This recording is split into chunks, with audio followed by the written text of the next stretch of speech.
You know, after getting this stack of books together, I really think I need to put myself on a book buying ban for a few months. This is just going to be a book haul of all the books I've accumulated over the last like 2 or 3 months. There's actually quite a good stack. Nobody panic. I'm panicking a little. Let's start off with 3 books that I got on the same shopping trip. So one of my local indies was actually closing and they were having a big sale. So first up, I got The Alloy of Law by Brandon Sanderson. This is the next book in the Mistborn. I don't know, it's kind of confusing because I read the first Mistborn trilogy. So I guess this is like the second Mistborn trilogy. It says Mistborn number 4, but like Wax and Wane book 1, and this takes place 300 years after the events of the first Mistborn trilogy. Definitely don't try to read this trilogy before you read the first one, because the first sentence of the synopsis literally spoils the end of like what happens a little bit. It seems like this one is going to have a little more of like a Western feel, but with the same kinds of magic that we had in the first Mistborn trilogy, so I'm excited to get to this one someday. It's also reasonably short for a Sanderson book. I also got Children of Blood and Bone by Tomi Adeyemi. I will look up the author's pronunciation when I read the book. This one has really pretty sprayed edges, and I almost never get books with sprayed edges, so it was nice that this one had it. I don't really know much about this series. I just had finished reading Raybearer, which is kind of like an African-inspired YA fantasy, and I knew I wanted to pick up more. And I had heard really good things about this series, so that's why I chose it. Hopefully I like it. And I also picked up The Starless Sea by Erin Morgenstern. This is a fantasy book that I've been meaning to read for like 5+ years, and I finally have it in my hand, so hopefully I will read this soon. This is a standalone, which should encourage me to read it, but instead I seem to gravitate towards series. But this is one of those like books about books. I believe there's some sort of library in this. It's kind of a no plot, just vibes kind of book from what I've heard. I have read The Night Circus.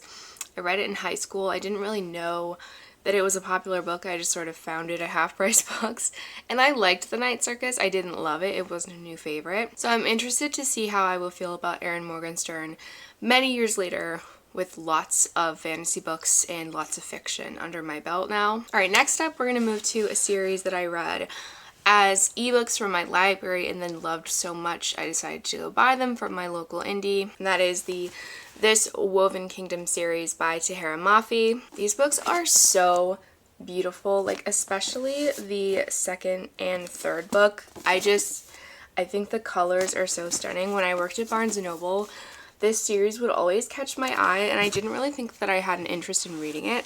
I just thought the colors were like so gorgeous. This is a YA desert fantasy series with a strong emphasis on romance.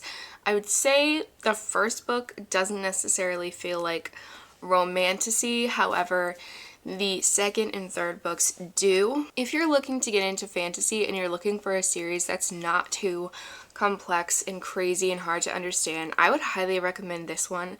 I think it's more character focused than a lot of fantasy books. The world building is pretty easy to grasp, but the writing is so beautiful and the atmosphere is great, and the tension between the characters and the politics of what's going on is chef's kiss. I really loved this series. I have pre-ordered the next book that comes out in September, which also has a beautiful cover. It has a dragon on the front, so I'm excited to continue on with the series. I didn't actually go out for Indie Bookstore Day, but I did order 2 indie romances from bookshop.org, and these are 2 more books that I read as ebooks from my library on my Kindle, and I loved them so much that I wanted to have them on my shelf. These are the first 2 books in a romance series by Talia Hibbert, but as far as I can tell, they're not really connected in characters. Like, there aren't like character cameos, so I'm not really sure what connects them other than just like a general vibe. First up we have The Princess Trap, and then we have The Roommate Risk. I gave this one 4 stars, and then The Roommate Risk was actually 5 stars. I would say the things that kind of bind these books together is they're both quite steamy, but also have a lot of tension and emotion, so they're kind of a really good blend of everything that I personally like in a romance. This one is about a prince of Denmark and a woman living in England who enter into a marriage of convenience after they get caught by the paparazzi kissing, and it is a steamy, angsty, fun time. This one is about two best friends who met in college, and the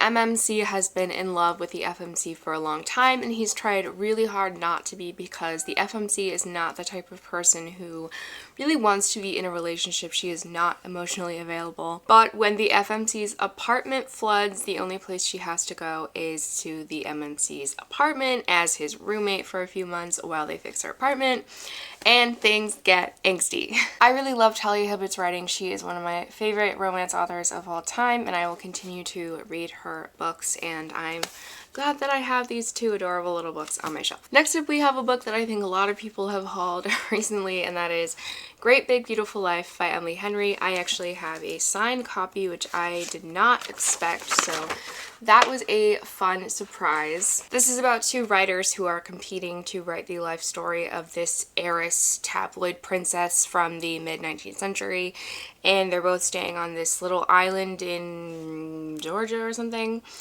And there's a romance. You get to hear the story of this woman's life and her family. I started this one about a week after it came out, and unfortunately I did not enjoy it. I gave it 2.5 stars, but at least I read it immediately when it came, and I know a lot of people love this, a lot of people think it was bad, so definitely mixed public opinion on this. I don't know what I'm gonna do with this book. I mean, I paid $30 for it plus shipping, so it's like I kind of want to just keep it, but at the same time it's like I could sell it. Next up, we have a really beautiful fantasy book that was 100% a cover buy, but I really hope that I love it because the vibes of the cover make me think I'm going to love it, and that is Paladin's Grace by T. Kingfisher. Let's take a moment for this gorgeous, gorgeous cover. I love it so much. This is described as a darkly whimsical, cozy fantasy featuring sock-knitting paladins, badass perfumers, courtroom hijinks, and heart-racing romance. This is a series, so if I absolutely love the first one, I will probably try to get the other covers from the UK as well, but if it's not like a 4.5 or 5 star, I should probably chill out and not buy the rest of the books, even though they are beautiful. From the used book section of my library, I bought James by Percival Everett for $3. This is a book that I was actually planning on probably buying for full price, so I'm really lucky that I found this for 1/10 of the price. This is a retelling of Huck Finn. I believe this book just won the Pulitzer Prize or some like enormous prize, and we are following from James's perspective, who is the enslaved man in the original story, and I've heard that this is actually